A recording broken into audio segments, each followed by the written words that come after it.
අර දැක්කද පහුගිය දවස්වල සති 3ක් විතර ඇති මං හිතන්නේ වතුරේ ගිලිලාමනේ 30-40ක් මැරුණානේ. අපි ඕන විදිහකට මැරෙන්න පුළුවන්. මම මේ අසුබේම කියනව නෙමෙයි. මේ ඒ නිසාම මේකට සූදානමක් තියෙන්න ඕන මරණයට. මේක හොඳ සිහියෙන් අවබෝධයෙන් වෙන්න ඕනේ. ඒ වතුරට බහැපු කවුරුවත් මැරෙන්න බැස්සද? කිසි කෙනෙක් මැරෙන්න කියලා හිතාගෙන ගියේ නෑ. හරි කේද වාචකයක් අපි දැක්කා. අරනේ තාත්තා කෙනෙක් ගහගෙන ගිහිල්ලා. ඒ දරුවෝ 3 දෙනාම පැන්නා. ගහගෙන ගියේ තාත්තා. මරුනේ කවුද? දරුවෝ 3 දෙනා. ඔය කෙනෙක්වත් මැරෙන්න වතුරට පැන්නද?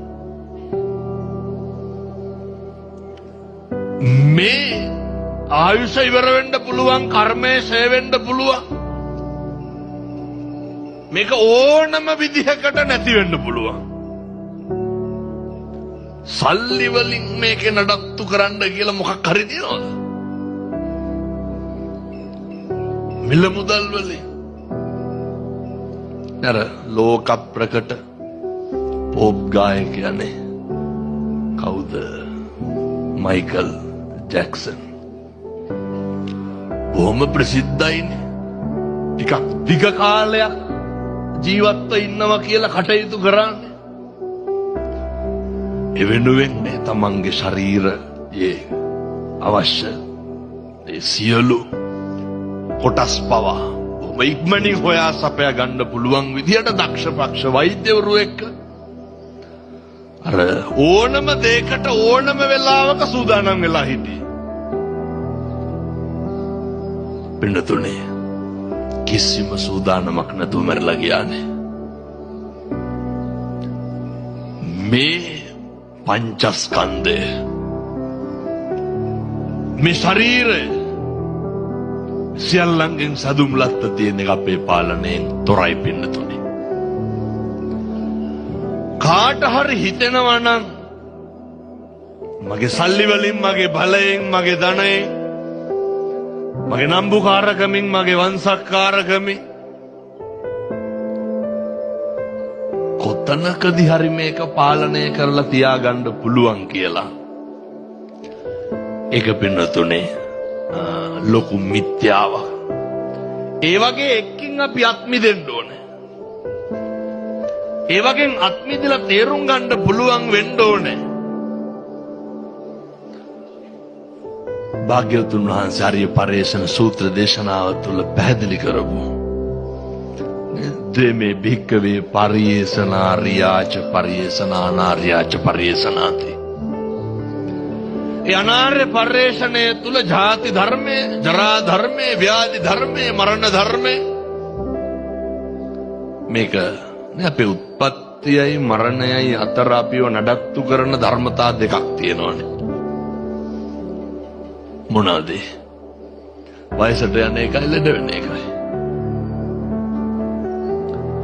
මේ ධර්මතා දෙකෙන් පෝෂණය වෙන්නේ නැති කෙනෙක් ඉන්නවද? ඔය ධර්මතා දෙකෙන් තමයි අපි කවුරුත් පෝෂණය වෙන්නේ. මේක කාටත් පොදු කාරණයක්. ලෙඩ වෙන එක, වයසට යන එක.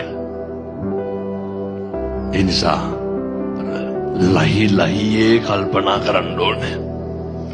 පින්නතුනේ එක තප්පරයකින්වත් සංසාරේ දිග්ගස්ස ගන්න නරකයි. එක තප්පරයකින්වත්. මේ බොහෝ දේවල් වලට සසර දිග්ගස්ස ගන්න එකට එහෙම ඔය නිවන් මඟ අහුරන එකටත් පින්නතුනේ හරියට බලපාන එකක් තමයි ව්‍යාපාදය. ව්‍යාපාදේ නඩත්තු වෙන්නේ කේන්තිය මගින්, තරහව මගින්. පොදුවේ බලපාන කරුණු දෙකක් මං කියනවා. ඔය දවසේ පැය 24 නිදාගෙන නැති ඇහැරලා ඉන්න හැම වෙලාවෙම ඇති වෙන ධර්මතා දෙකක් තමයි ඊර්ෂ්‍යාවයි තරහවයි. ඔය දෙකට අමතරව ඇති වෙන එකක් කියමු බලන්න වැඩි හරියක්.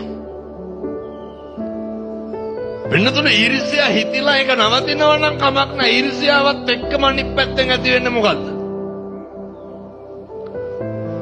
තරහව. වෛරය. වෛරකාරකමටම ඇදිලා තියෙන එකක් තමයි පලි ගැනීම කියන එක.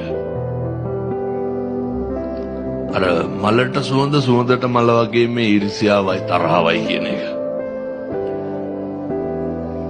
පොඩි ක්‍රමයක් කියන්න. මේක ඉතින් අද ඉඳන්ම පටන් ගන්න. මේක නවත්තලා දැම්ම හැකි. අපි ඔය කේන්ති අනේක බලමුකෝ. බොහෝ දෙනෙක් කියන එකක් නේ හාමුදුරුවනේ කේන්ති යනවා කියලා. බොහොම පුංචි දෙයකටත් අපිට කේන්ති යනවා. ඒක අපේ ස්වභාවය. කේන්ති ගිහින් ඉන්න කෙනෙක් දැක්කම තව කෙනෙකුට කේන්ති යනවා. කේන්ති ගිහිල්ලා ඉන්න කෙනෙක් දැක්කම කාටවත් මෛත්‍රියක් ඇති වෙනවද? ඒ තුලින් තව කෙනෙක් කම්පා වෙනවා. උදාහරණයක් විදිහට රැකී